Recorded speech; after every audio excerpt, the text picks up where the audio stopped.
Olá pessoal, tudo bem?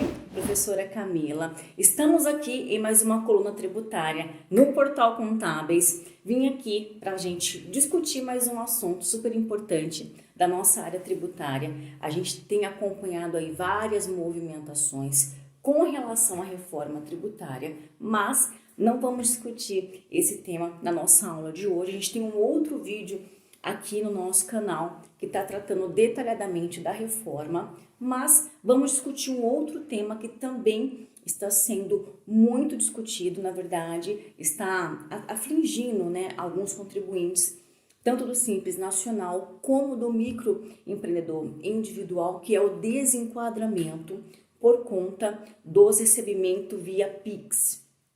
E a gente está recebendo algumas perguntas no sentido de que, mas é possível, de fato, a Receita realizar o desenquadramento tanto do MEI quanto do Simples Nacional por conta das movimentações financeiras realizadas via Pix? Então, a gente hoje vai esclarecer esse tema com base normativa, com base legal. Até porque nós sabemos que a Receita ela pode vir fiscalizar tanto pessoas físicas como jurídicas aí durante o período de 5 anos. E na pessoa jurídica, se você tiver em algum processo de fiscalização, esse período, esse prazo de prescrição e decadência, ele decai.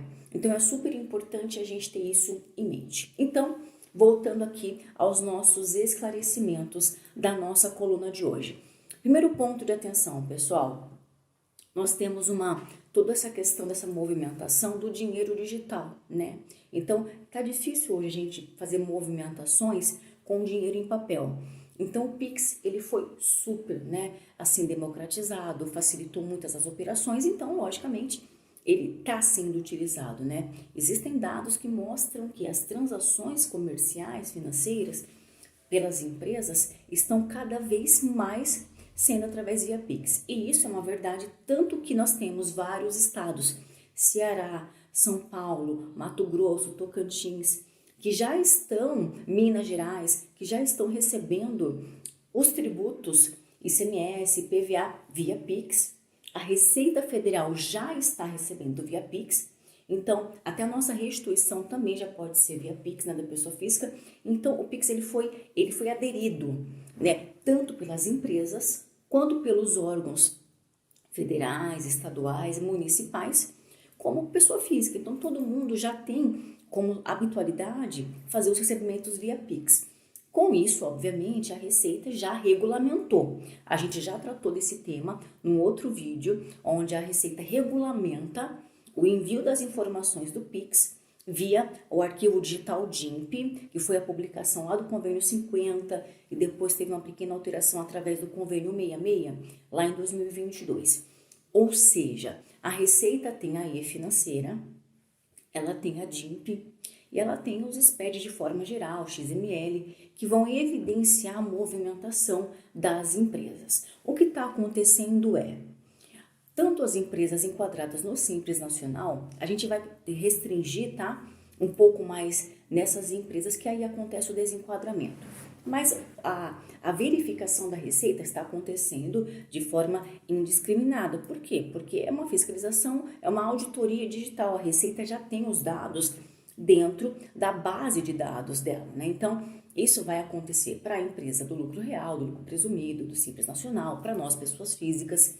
Mas o nosso tema de hoje é o desenquadramento. Por isso que vamos restringir ao Simples e ao MEI, que está também contido dentro do Simples. Então, o que acontece?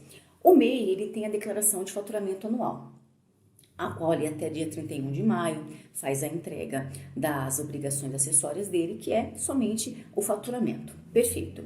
As empresas enquadradas no Simples Nacional têm ali a emissão do DAS-MEI mensalmente, onde ele vai informar a receita bruta. Perfeito. Os valores que são recebidos via Pix, por muitas vezes, são desconsiderados dessas obrigações, dessas declarações, fazendo com que essas empresas, né, microempreendedores ou as empresas, não informem esse tipo de recebimento. O que acontece? A Receita está acompanhando essa movimentação através da e-financeira e da DIMP. Quando você manda a sua declaração de faturamento anual ou quando você manda lá a sua DEFIS ou apura ali mensalmente a sua receita para fazer a emissão lá dos dados do Simples Nacional, a Receita consegue fazer esse cruzamento. E é a partir daí que está acontecendo os desenquadramentos. Nós temos até algumas notícias de alguns estados que já fizeram o desenquadramento por conta do recebimento via Pix. Então, qual que é a nossa ideia aqui hoje no Portal Contábeis? Te trazer a orientação, a importância da formalização das operações de venda via nota fiscal eletrônica ou via cupom fiscal eletrônico, né? Independente para quem que você faça as suas vendas. E o MEI, a importância de ter um controle, de ter uma empresa aberta para fazer as transações da empresa, para não se confundir com as movimentações lá da sua pessoa física. E com relação ao Simples Nacional, ter essa distinção. As operações via Pix são operações de venda da empresa. Formalize com a emissão da nota fiscal, né? Seja ela de serviço, seja ela de mercadorias. Por quê? Porque mesmo que você não emitiu a nota fiscal, a Receita vai verificar essa transação dentro das suas contas bancárias. O que vai acontecer, pessoal? Nós teremos dois problemas. Nós teremos a questão da obrigação acessória, que é de fato a emissão da nota fiscal, né? Que é uma obrigação acessória, quanto ao recolhimento do tributo, que é a obrigação principal. Então, você poderá ser desenquadrado, né? Por quê? Porque a Receita vai observar o faturamento. Na questão do MEI, 81 mil, perfeito.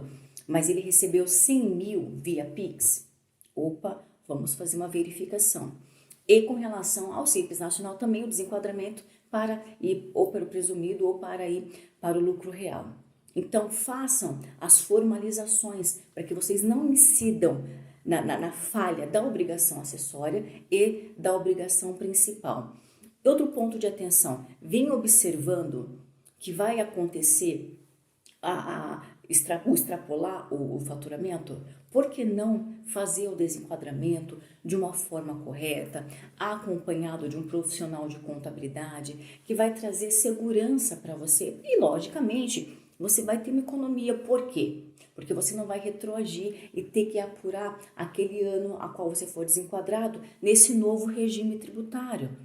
E é um passo muito grande. Por exemplo, vamos aqui exemplificar a migração do MEI para o Simples Nacional. Você vai sair aí de um recolhimento fixo, né, ali dentro de R$70, valor determinado fixo, para uma apuração a corresponder pelo seu faturamento, um percentual, que tem ali início em 6%. Então, observa, você sai de R$70 fixo para valores que deverão ser apurados conforme o seu faturamento. Fora que você vai ter que fazer outras obrigações que serão aí inerentes ao regime tributário. Então, se atentem a isso, o desenquadramento está acontecendo, tanto pela Receita Federal, né, para os microempreendedores individuais, quanto pela Cefaz também, observando a questão do faturamento do Simples Nacional, né? Então, a Receita ela está fazendo esse acompanhamento, tanto a Receita Federal quanto a estadual, acompanhando as movimentações, porque a Receita tem acesso ao que você recebe. Tanto é que nós temos hoje, dentro do arquivo SPED, né, o registro 1601, que não foram todos os estados que fizeram a dispensa, né? Teve aqui uma movimentação com relação à dispensa aqui em São Paulo nos últimos dias, mas não são todos os estados que dispensam essa informação. Então, a Receita tem a e-financeira, tem a DIMP, tem as movimentações que são declaradas todos os meses. E aí você vai fazer a sua declaração de faturamento e fala assim, poxa, mas essa empresa aqui, ela declarou, exemplo, né, uma receita que tributou 10 mil, mas a movimentação de Pix girou em torno de 15 mil. Então, a Receita vai considerar como base de faturamento os 15 mil. Então se atentem, né? Façam a conformidade tributária. A gente toca muito nesse assunto, né? De se organizar fiscalmente, contabilmente, fazer a contratação de um profissional que possa te trazer um auxílio nesse sentido. Emita os documentos fiscais que formalizam os negócios que são realizados, porque você tem segurança e não acontece o desenquadramento por ofício. Tem outras questões, né, que trarão esse desenquadramento quando a gente olha, por exemplo, para o Simples Nacional, que é, por exemplo, a contratação de um segundo colaborador, que é a inclusão do seu nome em sociedade em outra empresa. Mas hoje a gente está aqui se restringindo à questão do faturamento. Por quê? Porque cada vez mais a gente acompanha notícias do fisco, seja federal ou estadual, fazendo o desenquadramento. E aí você acaba sendo onerado, por quê? Porque aí os valores vão retroagir e você vai ser pego ali, talvez de surpresa, por não estar fazendo esse acompanhamento. Combinado, pessoal? Espero que essa aula, né, que essa nossa coluna auxilie você aí nas tratativas da sua empresa. Se tiver alguma dúvida, alguma pontuação, deixe aqui nos comentários. Muito obrigado e até a próxima coluna tributária.